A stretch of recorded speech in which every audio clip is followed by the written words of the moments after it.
Thank you, everyone, for joining us for the second session of the online course, A Stranger to My Brothers, Who and What Were Apostates in Ancient Judaism. As last week, you should all be muted. Please do that, bottom left of your screen. And you will be able to ask questions in the chat box, which I will moderate, and we will stop about 20 minutes into today's session to ask questions and post questions, and then at the very end. And I want to emphasize that all questions are welcome, all questions. So try not to be shy if there's something you didn't understand or you feel like heard well, or you wanted more clarification. Please don't hesitate to ask our instructor, Dr. Avraham Yoskovich was really happy to explain anything, and it's complicated material from the ancient world. So the mini course, as you know, also is being recorded, and you will be able to review it after next week's session when it gets posted on the Boulder Center's website. So just to remind you that tonight's session, which is the second part, is being taught by Dr. Avraham Yoskovich, the Jerome and Lorraine Oresti visiting scholar at the Bildner Center this spring. And we're delighted that he is here with us. And he will now continue with the themes of last week about this muddy, complicated term and process of apostates and apostasy, defining it, its boundaries, etc. So please welcome Dr. Avraham Yoskovich. Thank you. Good evening. Thank you very much, Nancy. I'm so glad to see you all again. I want to thank personally to Sarah and Karen from the Bildner Center for the assistance. And I just want to emphasize or to repeat on Nancy's emphasis that any question is accepted. I'm glad to have this discourse with the listeners, with the participants on each level, and I assume there are different levels in the audience. So, and I want to speak to everybody. So if something is not clear, I'm more than glad to clarify myself or to broaden the frame of discussion if it is possible by the time. I will share my screen. I think this is the right time to do it. Just a second.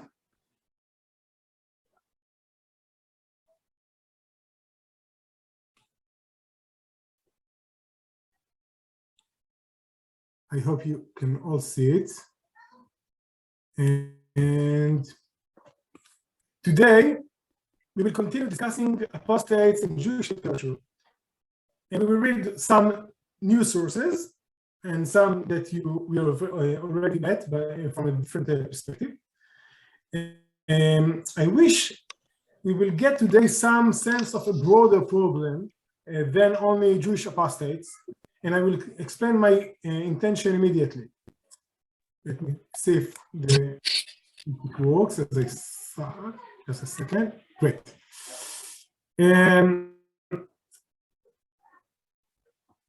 This is what we are going to do today, and it is kind of a timeline of our meeting. We will beginning by an exposition of the questions and a kind of a reminder of what we did last week, and then we will see actually 4 different kinds of sources. The first one is one rabbinic legal source out of the Tosefta in Halacha, and the second one is a story from the rabbinic literature that we already met last week, and the third one would be a source from Greek Christian writer, a narrative, very interesting narrative that was written in the west world of the Christianity during the 5th century, and I will say about it a few words later.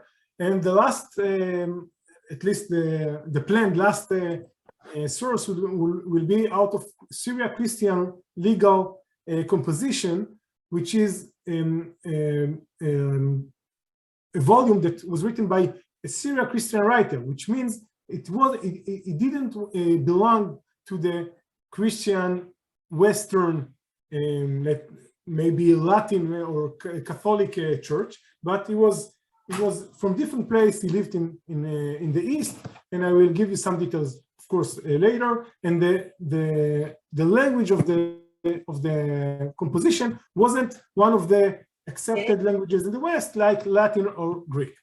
So that would be our last source for today. And in the end, we will try to kind of see the broader picture out of these different sources. So let us begin with a reminder.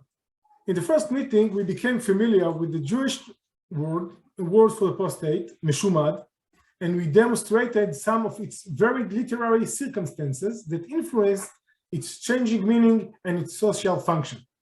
The main question for today is it a real phenomenon, just as the sources are testifying on, or shall we describe the nature of the sources we read a bit differently than only historic and informative?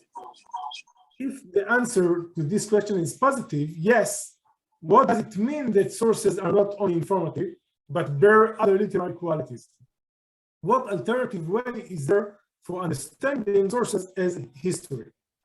This issue is broader than my interest in apostates or even of scholars dealing with rabbinic sources. I actually want to share with you a research question that stands in the background of almost any research which is based on reading ancient sources. The trigger for me to discuss this sort of question today, is that I have often been asked questions of informative nature, such as how many apostates were, what they actually did, and where they lived, and so on. Do we know about actual figures who lived then, like Christians spoke, like the Christians spoke on the emperor Julian the Apostates? I don't know if you've heard the name Julian the Apostates. He was the emperor for a very short period, but very meaningful and influential period. And after kind of a generation that the Roman Imperium accepted and made the Christianity its formal religion, came another emperor that tried to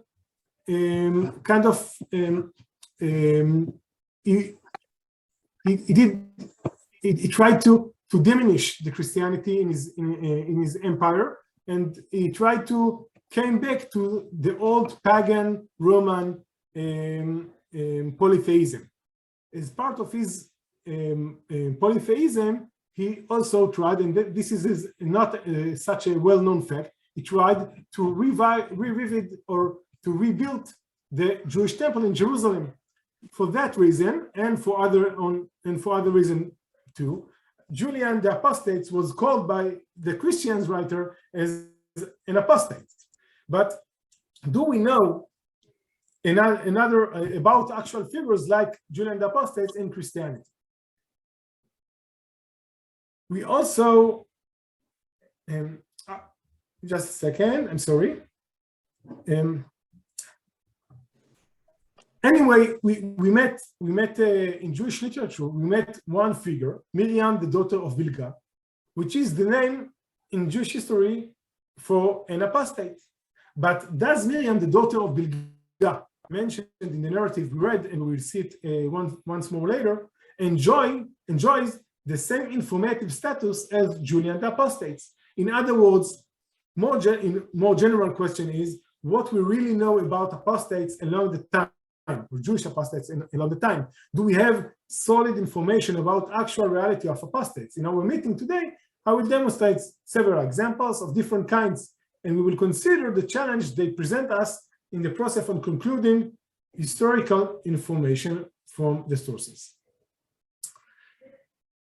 I want to open with a very important source, for me at least. The source is taken from the Tosefta. Once again, the Tosefta is a composition we've mentioned last week and was edited in Palestine, in Eretz Israel, during the 3rd century CE. And it is very similar to the Mishnah, which is the most important legal composition for Jewish ancient literature.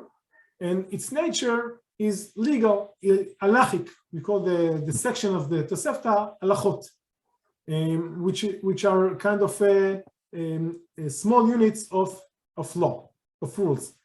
And this source reads as follows. Sorry.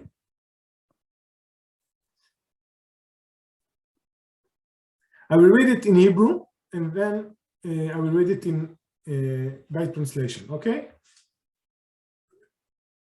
The Tosefta says, "Aochel shkatzim arei ze meshumad." One who eats a sheketz, which is a detestable thing, is an apostate.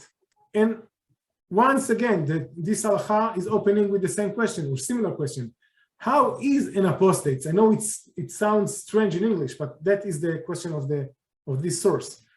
And the answer to the question is, apostate is one who eats nevelot, carrion flesh, and trefot, meat from the animal that wasn't properly slaughtered, shkatzim, or unthighs produce, or somebody one who eats pig flesh or drink wine of libation, or desecrates the Shabbat and hides his own circumcision. That was the first part of this unit. Then there is another opinion. Rabbi Yossi, the son of Rabbi Yehuda, a well-known sage during the 2nd century and the 3rd century CE. I'm sorry.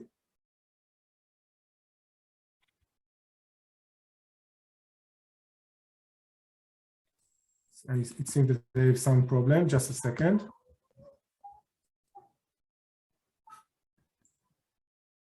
I'm sorry for this delay.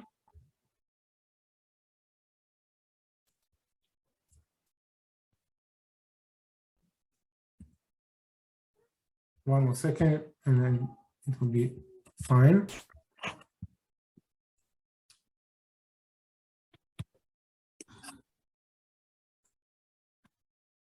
Okay, I'm sorry for the disruption.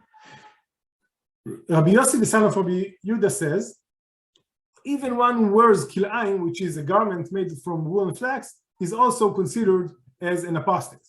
Rabbi Shimon, the son of Eliezer, who is also a sage, a well-known sage, says, even one who do that his evil inclination does not desire, which is a kind of a strange saying.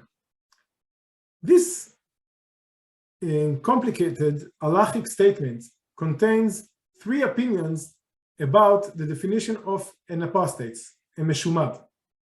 The first anonymous opinion lists some acts that we know as a violation of basic rules from the Torah, such as Shabbat, desecrating the Shabbat, eating kosher animals or not eating kosher animals, drinking wine which is not part of a foreign ritual, and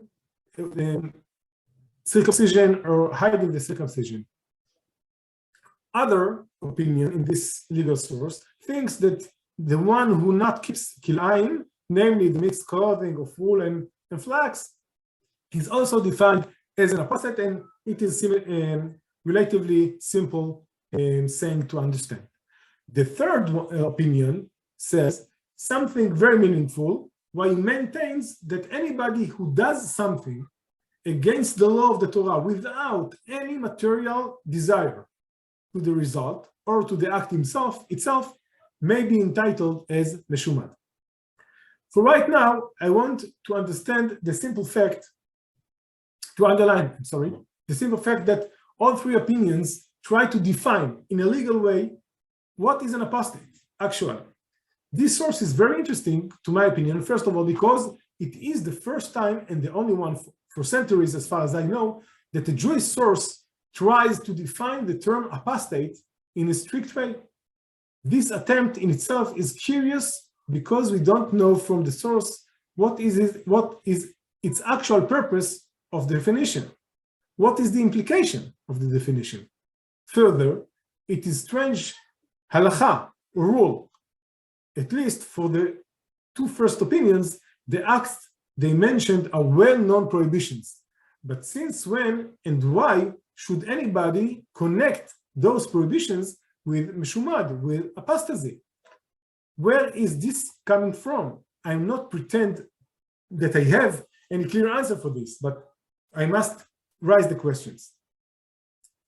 The second reason why this is a fascinating source is because of the nature of the acts that that are listed in this halacha. Eating pork, desecrating Shabbat, and prevention of circumcision are actual deeds that are considered as declarative, mitzvot or commandments who have strong presence in Jewish life in ancient times. And some of you would say, I would guess, they even the most important commandments. I think this is correct in Jewish eyes, but importance is a very flexible category. Things can be changed, and they were changed later in the future. So, if we accept importance as a reason to define apostates, the importance may reflect specific context and settings. And this is a subject for further discussion, not for today. For now, I want to stress the first point. This is the only case in early Jewish traditions we read an attempt to define apostate. And why is that? What was the people's definition earlier before the generation of these sages? Didn't they have or had or needed any definition before the 2nd century CE or the 3rd century CE? And another important question is, what does it mean that the person who does this act is considered as a meshumad? What this legal argument tells us about the actual phenomenon of apostates in Rabbinic era? What I'm going to say now is maybe debated, but I think that we cannot draw direct conclusion from this source. Anyway, my understanding is that this source is a secondary in its nature. I mean that it interprets earlier sources, or maybe one source, that didn't find it's necessary to explain what is a meshumad, what is apostate. We have a few sources that relate to meshumad in early rabbinic literature without any explanation who he is. And those sources deserve an explanation according to the a bit later stages in this halacha from the Tosefta. These sources may be one of the following. There is one source that determines that meshumad can slaughter. He can do a shchita kshera, a kosher slaughter, or that meshumad loses, if a meshumad loses, something is included in the commandments of the other Jews of Hashavat Avedah, of bringing back the finding to its owner. Or another commandment or another rule is that it may relate to that meshumadim deserve, which is an absolutely different intonation toward apostates, that meshumadim, apostates, deserve to being pushed into the hole and definitely not to get any help if they fell into the hole, which means they deserve death. These rules, one of those or all of them together, these halachot, may raise the question, who exactly is included under these rules that referring meshumad, apostates?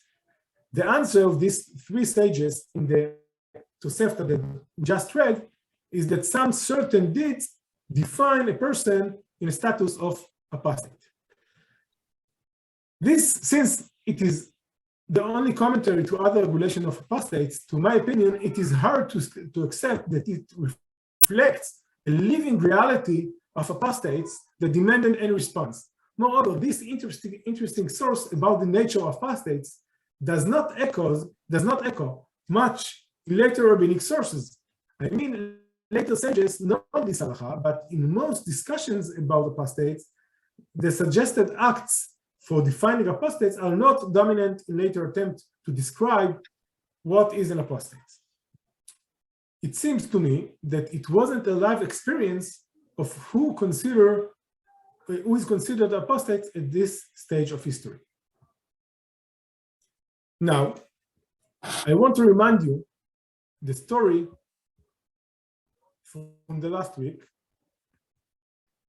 about Miriam, the daughter of Bilga, who is the only apostate who we know by name.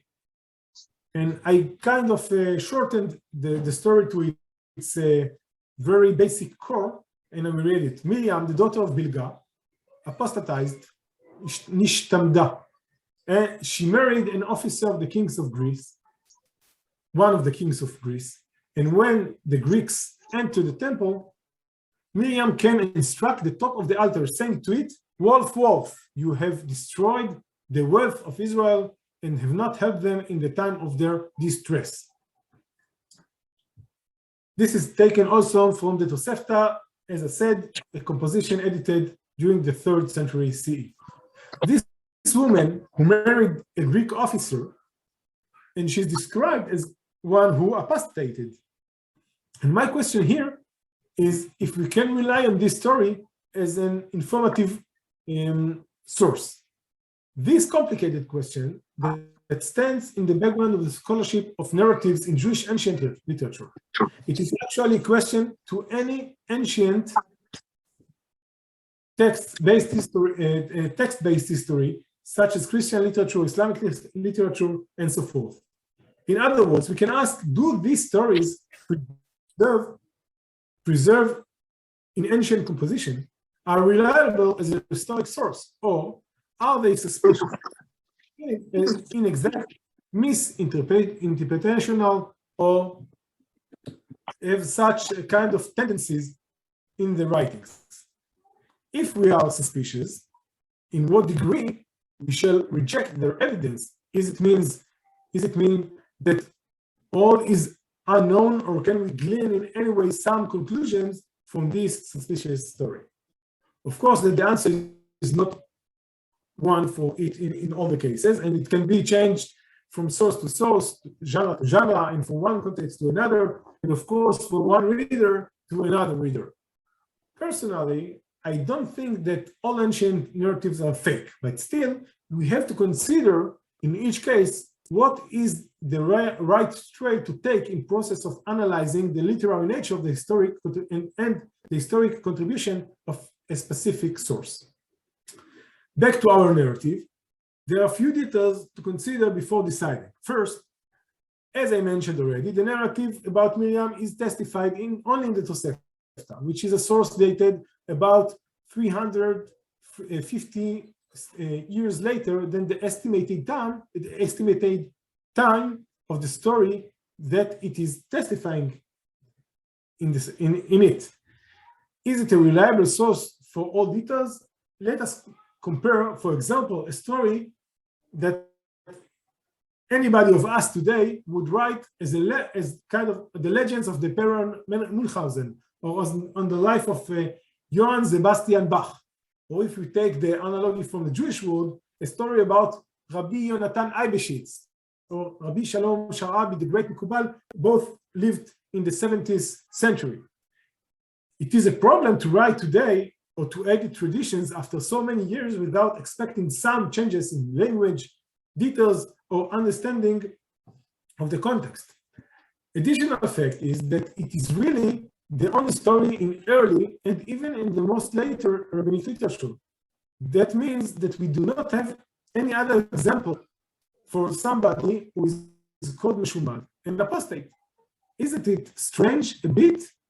To my opinion, it could be even suspicious that no other tradition about an apostate survived along the centuries beside this one about Miriam Bilga, the daughter of Bilga.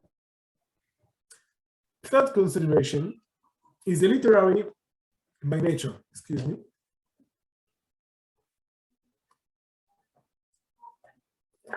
Since the story is located in a certain place, trying to stress a point about the reason for lower status of the Bilga's family in the temple, It may cause us thinking if the name apostate was there from the beginning, or it was implemented in order to explain how bad was her deed.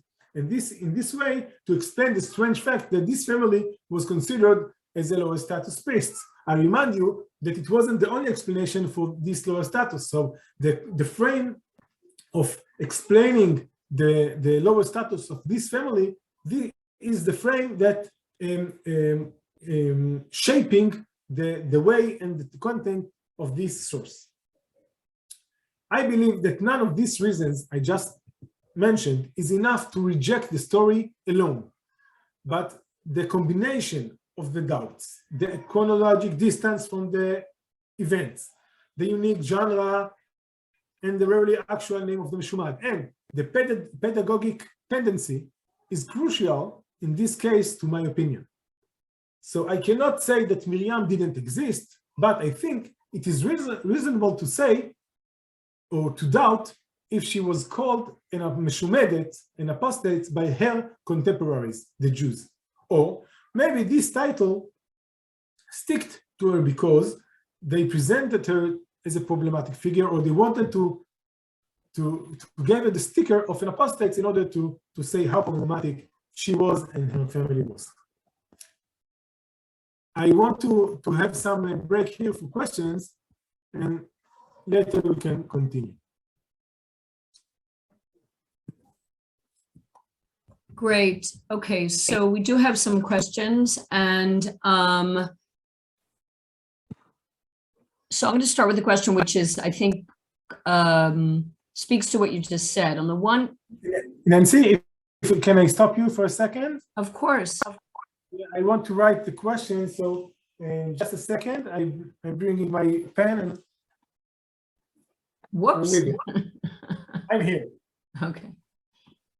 So you're making a claim, an important one, that the texts that we receive as scholars, as people, are written down much later than what the time frame in which the events are supposed to have taken place. And therefore, we must be skeptical to some degree about, retrojecting or retrospective reasoning. I appreciate that. I think that is very important. But you can kind of flip it on your side also, which is to say, even if there's some retrojection, why are certain things noticed by those later authors? So in the categories, I would say we have marriage in some way. We have the eating of unkosher meats, particularly the swine flesh. We have the issue of circumcision, the issue of linen and wool. So I guess what I'm saying is why those issues and not others? And even if it's a later projection to an earlier time, is it not significant, if you will, that those become the issues? Like they didn't say, and desecrating, they didn't say an apostate is someone who thumbs his nose at the rabbinic authorities, at least not in the Tosefta, right? This text. They didn't say an apostate or a meshumad, these two terms, someone who bathes naked in the river, right? They pick these categories that have significance. So how do you deal with that? And then I have a question, some other questions from our students. Yeah. So do you want it to answer one by one, or? Yeah, go ahead, answer that. Yeah. Okay. Of course, this is a great comment, and I agree with you. Of course, I'm absolutely agree that this is meaningful that they picked these acts or these commandments and not others. By the way, opening brackets, I think there is a kind of exegetical question always when we see a list. Is the list is kind of only examples, and there are other things that could be included in the list, or this is a list of kind of exclusive list that make which is only those acts or items reminded in the list are considered as part of the list, and this is always a question.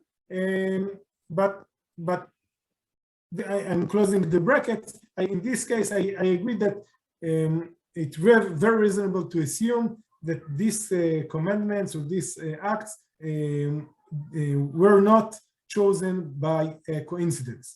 But the next questions should be,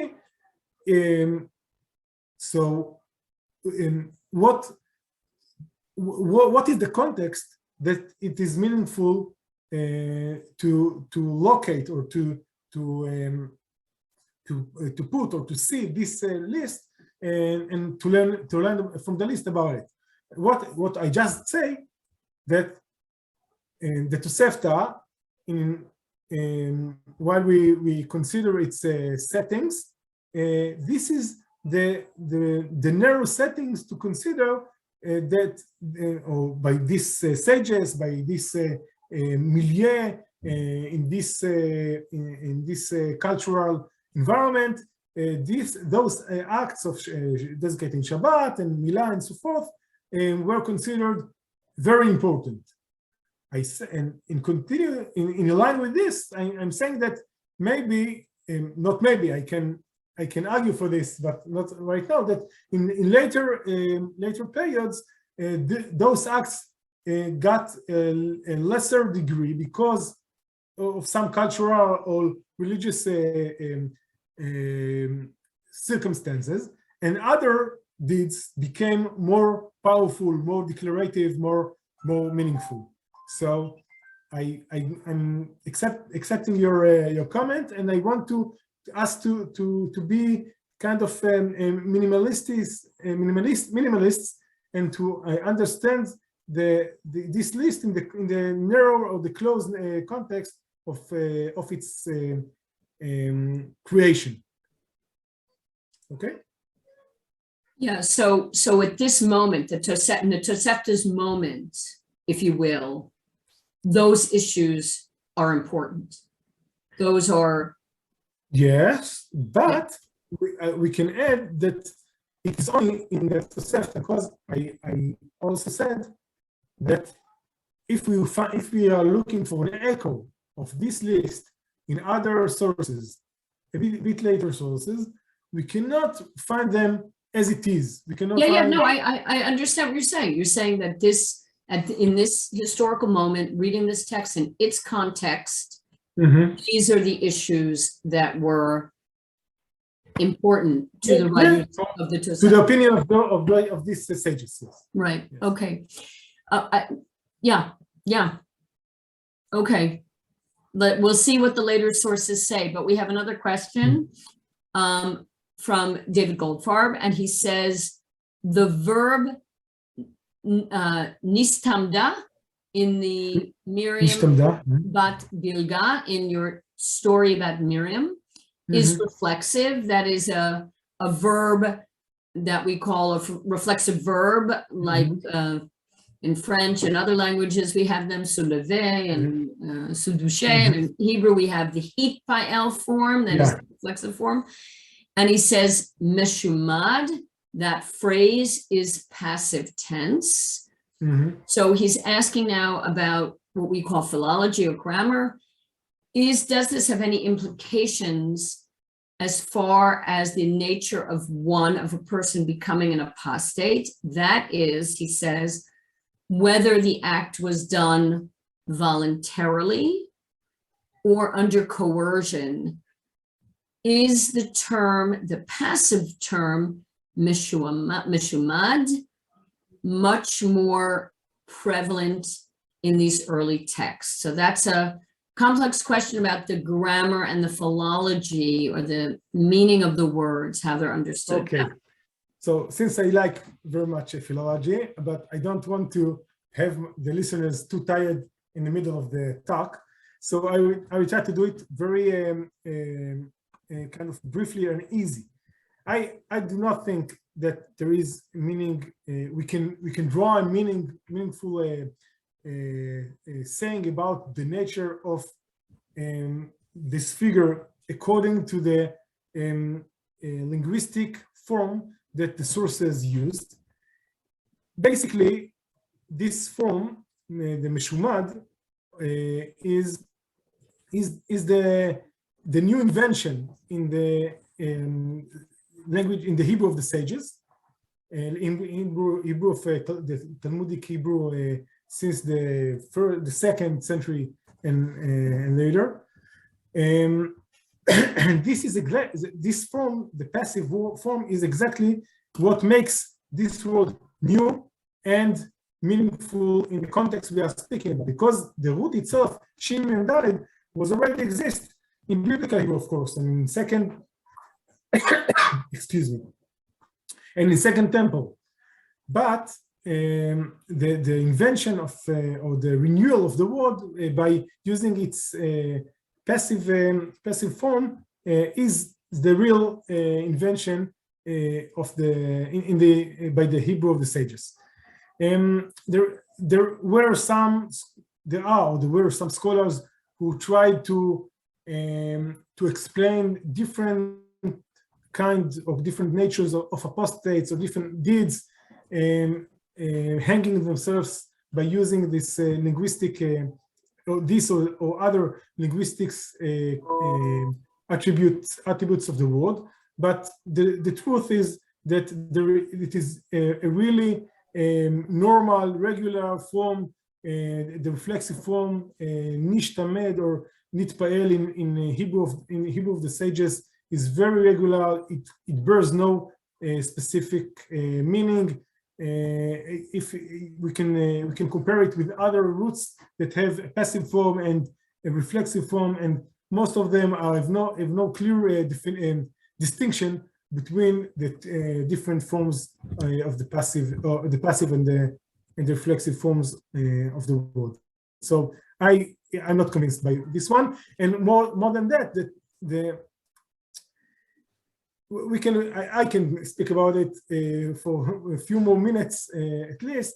That the notion there was a difference between somebody who does from meratzon or voluntarily, and somebody who does something out of enforcement is a notion that comes from much later reality and we can say theology. In the early sources of Rabbinic, in Talmudic Rabbinics, we cannot find any difference between the two, only in the Talmud. But I said more than enough on that. Okay. And so maybe I will just, have a note about it. Just to sum up, even though you notice the philologic or tense structure difference in these two words, your own interpretation is that one should not make more of it in this period in the Tosefta than one should not make too much of that philological difference. That you're not okay. Yeah, actually, it's not a philological difference. It's a linguistic, two linguistic regular forms of many words, which bears no actual precise difference between the reflexive form and the passive forms. Great. Okay, we have some other questions. I'm going to wait because I want you to be able to get to our other later sources and the Christian sources. And I want to thank everyone again for asking questions. And again, I want to reiterate that even a clarifying question is perfectly welcome. Really welcome that too. So I'm going to mute myself and disappear, and Dr. Yoskovich is going to continue with his slides. Go ahead. Of course, and at the end, we will get a few more questions. Let us come back to this screen. Okay.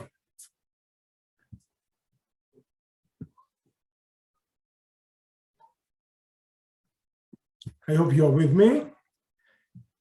Since I want to demonstrate some more sources about apostates and about our problematic historic knowledge, I want to present you other sources from different genre and culture to check if we have cases of easier decision about the historic authenticity of narratives or other genre.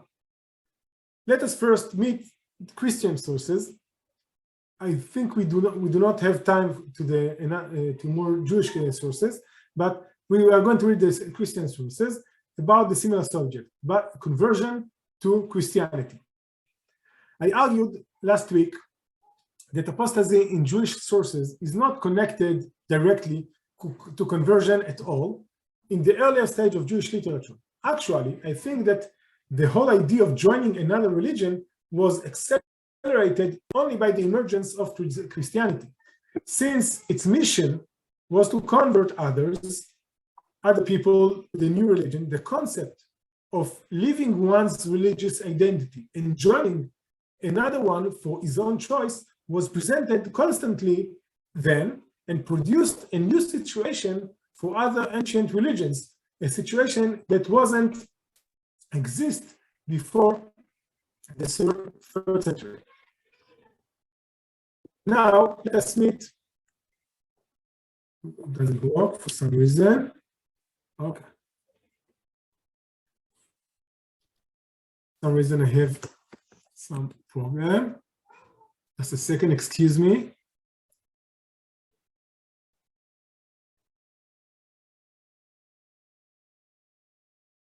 I'm sorry for all these troubles. I want you to meet a very interesting person, one from whom I will take one interesting source for such a discourse in late antiquity of competition between religions in a book he called Ecclesiastical History, Historia Ecclesiastica. It was written by Socrates Scholasticus. Socrates was a writer who lived in the 4th and the 5th centuries and wrote an important composition under this name.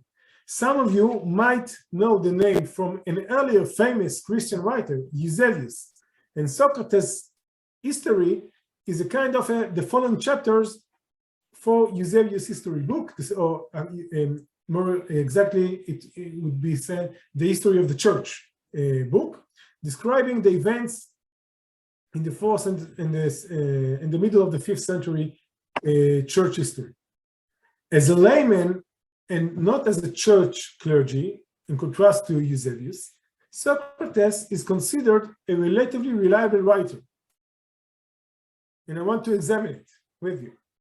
In his report, Scholasticus reports about some cases of Jews who became Christians. One of those, excuse me, one of those is the following story. I want you to have the impression, not only from the content, but to the style and the context. I'm going to read the story. It is simple to understand, but a bit longer than the other sources. And be sensitive, open your ears to understand the subtext, not only the text. So, Scholasticus says as follows,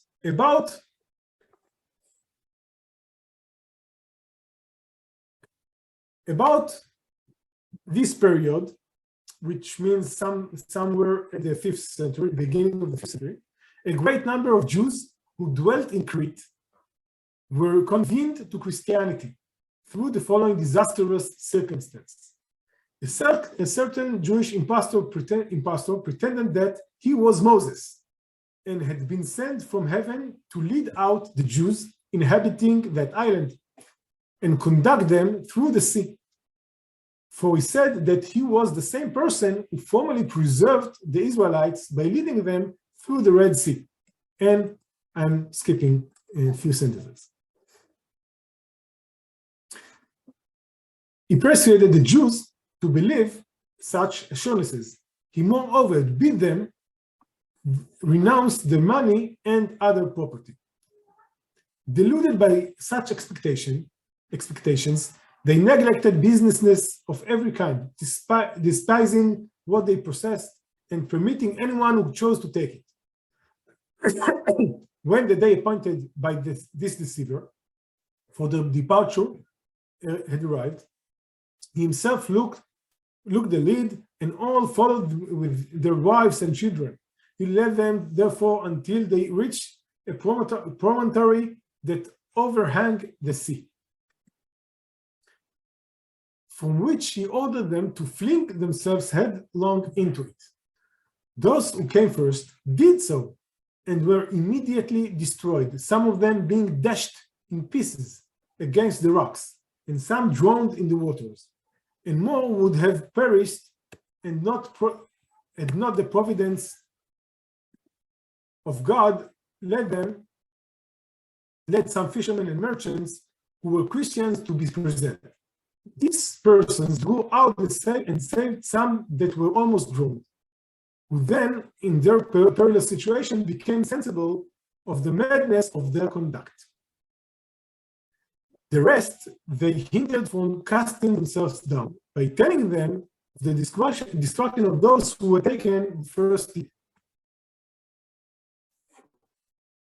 In consequence of this experience, many of the Jews in Crete at that time abandoned Judaism, attached themselves to the Christian faith. This is the end of the story.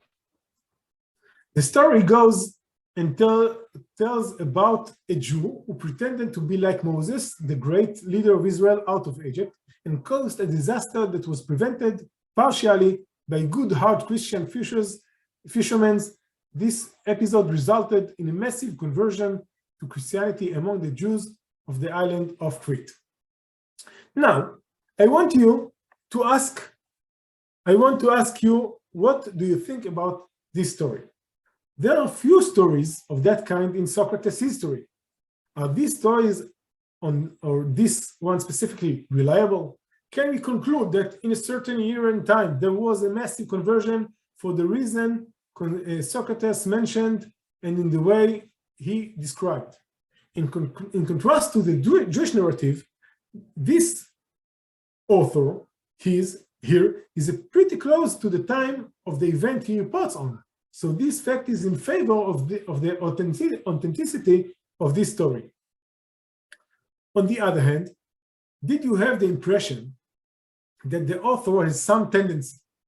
He is dedicated to the purpose of which he tells us the story, and it is manifested in the way he tells the stories. And I cannot be detailed in all aspects, but this is my impression of the text. And to be honest, after reading some more conversion stories by Socrates, I was more persuaded by this impression. There is a form of these stories or a character that repeats sometimes. The end of the story is a conversion of Jews to Christianity. This is the literally very end of the story. It is clear, and the author doesn't hide it. In addition, the elements of the Christian fisherman is important. It posits the Christian agents in an opposition to the Jewish leader. They save the body and the souls of the people, and he, the Jewish leader, endangered them, by claiming to do some miracles. Please notice further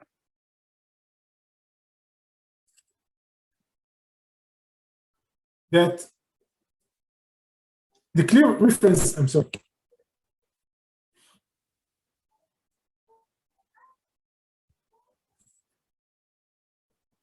some problem here. Excuse me. Okay. Please notice the clear reference to the miracle of Jesus walking on the water in the Galilee Sea, including the motive of the fishermen and the motive of the saving of the drowned. As Matthew 14, chapter 14 reads, "Lord, save me." That was the words of Peter. Immediately, Jesus reached out his hand and caught him. So this reference and other are very clear, at least to my opinion. Third reason is the clear reference of the story to the miracle of Yam Suf, the Red Sea, by Moses. It also refers to other miracles more gently, to other miracles of Jesus. And in contrast to the foolish Jewish leader, the Christ is much better miracles doer than this leader, and he always protected and saved the people's life and not hurting anybody. The message here is clear: the Jews didn't criticize criticized the notion of leadership based on miracles, as many other Jews did sometimes. They accepted this possibility, and for this reason, they almost died. If that is the case, believing in Jesus Christ and his miracles is just the next rational thing to do, since it is much more merciful. He is much more merciful and a greater miracles doer than any other Jew.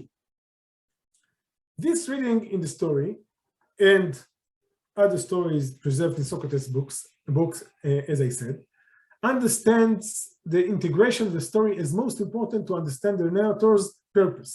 In regard to this setting, I see no option then to take it with some salt, as I would say in Hebrew. I don't know if this phrase exists in English.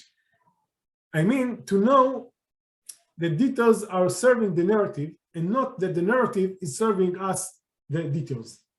Of course, I cannot reject immediately everything as a fiction, at least to my opinion, but I must not take everything as granted if there is a reason to suspect. In this case, I have reason to suspect.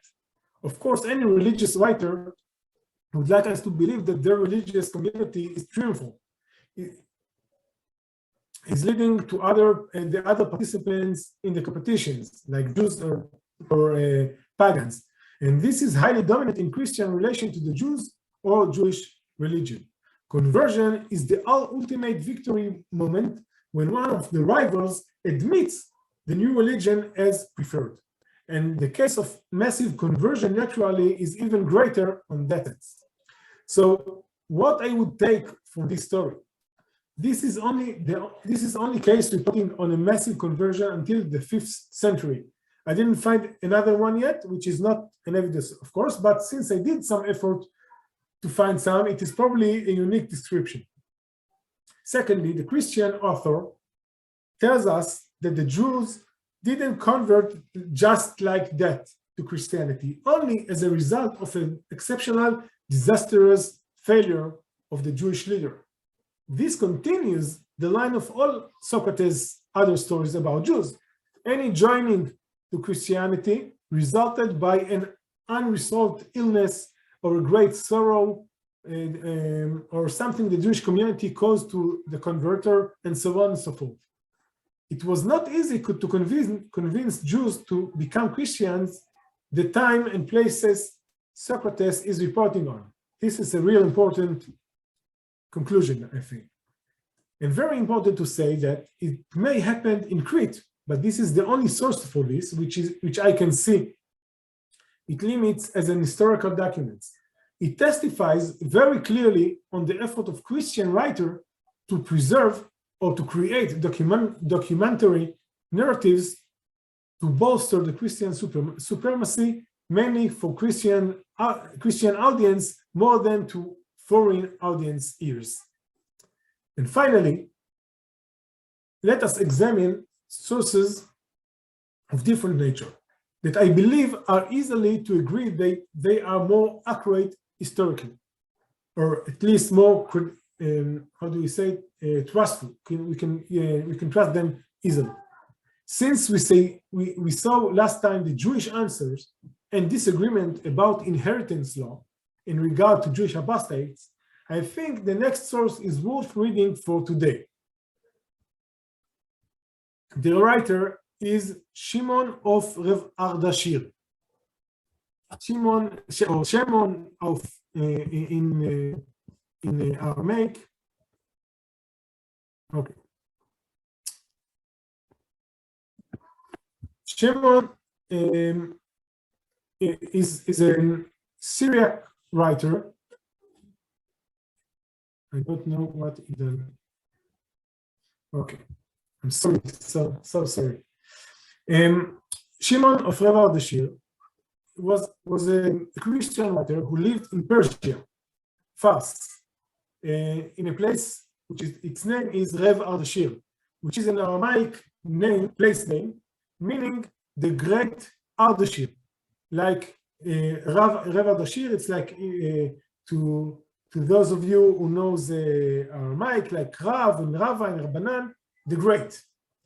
The toponym is in Aramaic, but the name Ardashir is evidently Persian. it is a late pronunciation of the ancient Persian name that you might heard as Shashastra or biblical Artaxerxes. It was a Persian royalty name, and the founder of the Sasanian dynasty, beginning in the 3rd century CE, named Ardashir I.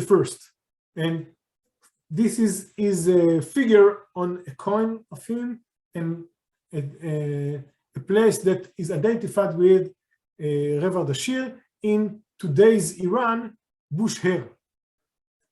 Maybe part of you heard the name because this is one of the places there is a nuclear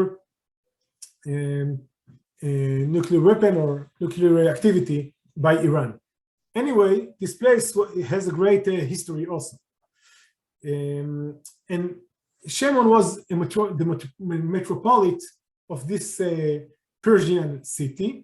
Actually, Rav Ardashir is a city, and like New York State and New York City, it was also a province, a state in the west of Iran, sitting on the shore of the Gulf of the Gulf. What is interesting to know that the identity of Shimon of Rav Ardashir is disputed. We know there was a metropolitan of Rav Ardashir, but maybe there was another person just in the same name and at the same position, but in a different time. Therefore, we cannot tell evidently if he was active in the 7th century or in the 8th century. But for our purpose today, it is not the most important. We know that he was living and active during the early Islamic period already, and later than the other sources we just read. And in continuous to last week's discussion on apostates inheritance, Shimon wrote the following words. The translation is mine from Syriac Aramaic, and he's dealing with just the same question as the Jewish sages Rav Natronai Gaon and Rav Haya Gaon answered as we saw last week. And it goes, yes, now you have the source.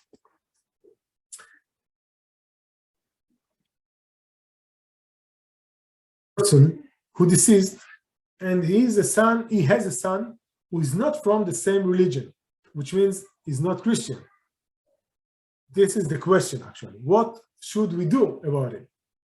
It is the rule in the world, which means other religions, that one who changes from paganism to another fidelity, he gets nothing of his father's property.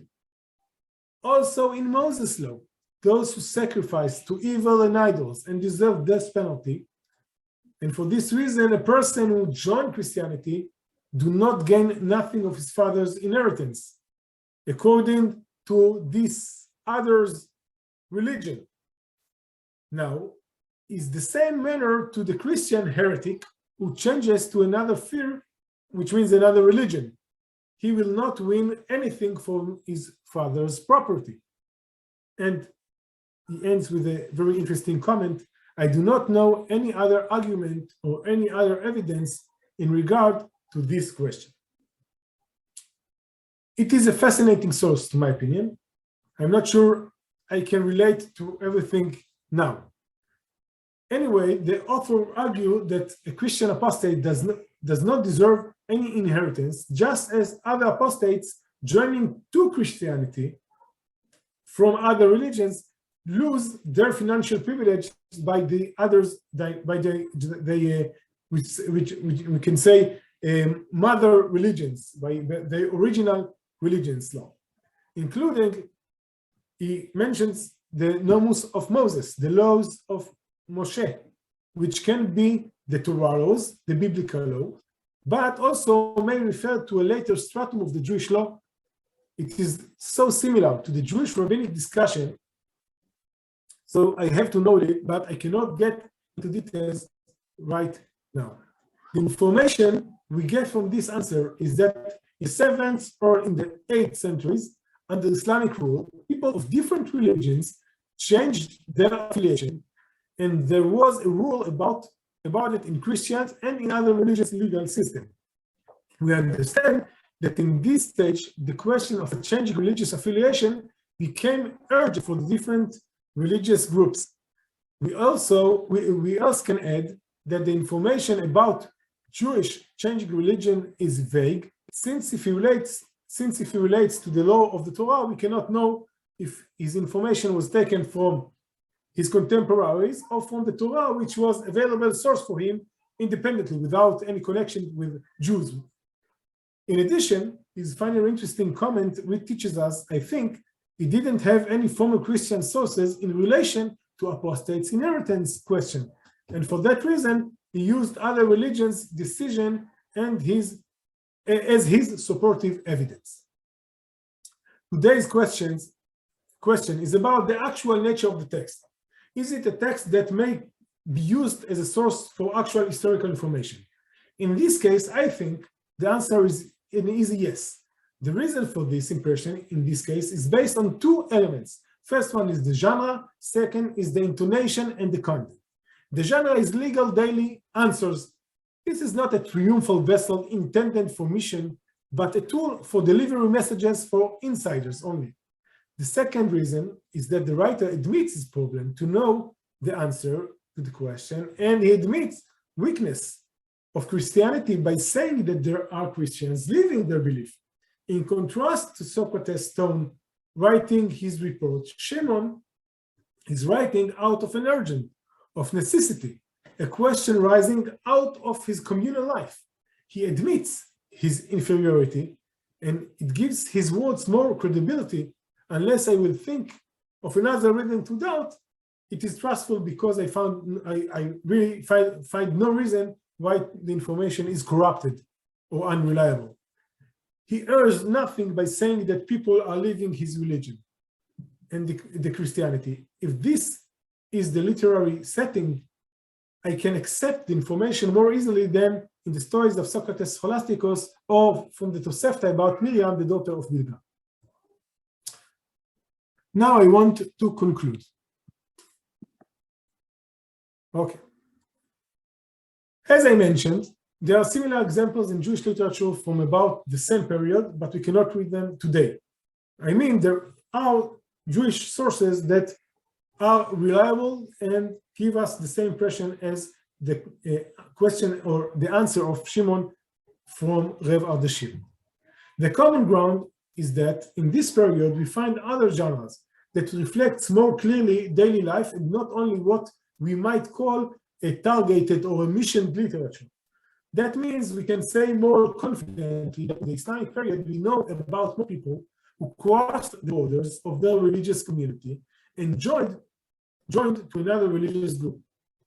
The opposite is true for earlier sources, at least regarding Jewish individuals crossing the lines. There is a legal discourse about it, but there are few anecdotes that tell something about apostates. But we cannot be sure if there is an actual phenomenon based on this scattered, excuse me, based on these scattered and vague literary sources. In conclusion, if we come back to the initial questions, such as how many apostates we know about, where they lived, and what they did, the answer, not surprisingly, after this talk would be, it depends. Earlier sources are less informative on that occasion for reasons of genre, agenda, or just ambiguity. Other, more later sources say something clearer. We can deduce that there was a phenomenon to which Jewish sources referred as apostates, mishumadim. We cannot tell how many, of course, but we definitely can say that when they used meshumad, they meant to Islamized Jews, or maybe Jew who joined to the church. What is the conceptual meaning of this historical picture? The things we know, and of no less importance, the things we cannot know. What is the meaning of belonging to a community in each stage? This will be the subject for our concluding meeting on next week.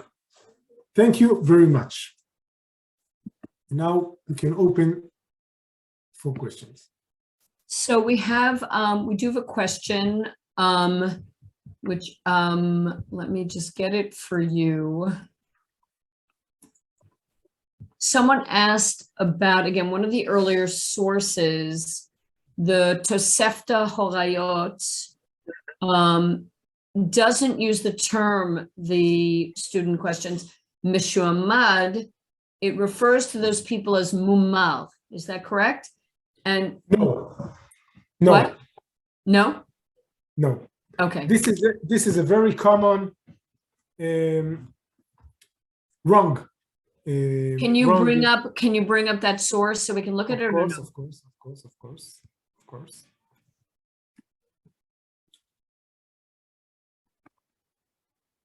Okay.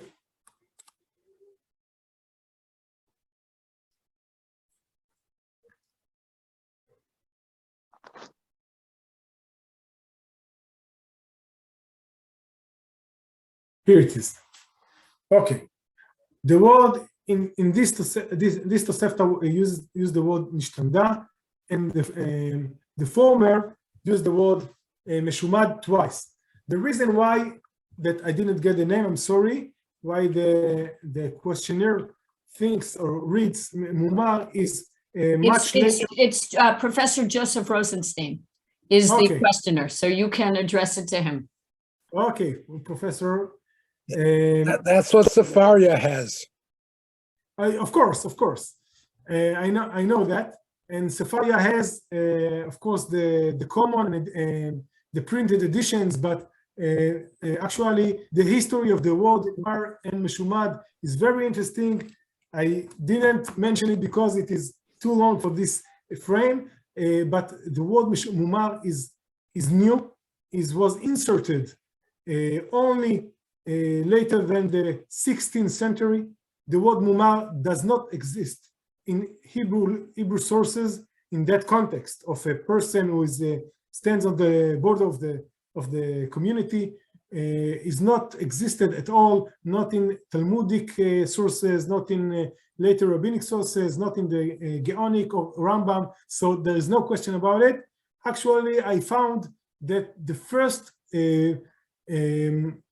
usage or the first occurrence of the word Meshumad in that context came by Chizdai Kreskas in his Geret to Avignon communities, which is a kind of a poetic usage, playing with the word Hemir in the Bible. But of course, the word in the Bible and in rabbinic sources was just to change. So that was a short question, a short answer to a longer discussion. So I just want to recap for some people who might not know the Hebrew. So Professor Rosenstein was asking about a word Mumar, which he saw in Sfaria, which is a wonderful online source, but which undoubtedly conflates manuscripts and may not be as, how shall I say, precise, but it's a wonderful source. I recommend it for everyone. I absolutely agree. I have I know. And Professor Yoskowitz is saying that, in fact, the phrase doesn't exist in the earlier rabbinic sources, and the first time you saw it attested is in Avignon, a source from the early medieval period in Avignon, where it's directly related to a biblical term, a biblical verb, lehamir, to change. So, look, this is the complexity for our audience to understand that all of us are assuming the meanings of these words based on where we sit today in the 21st century.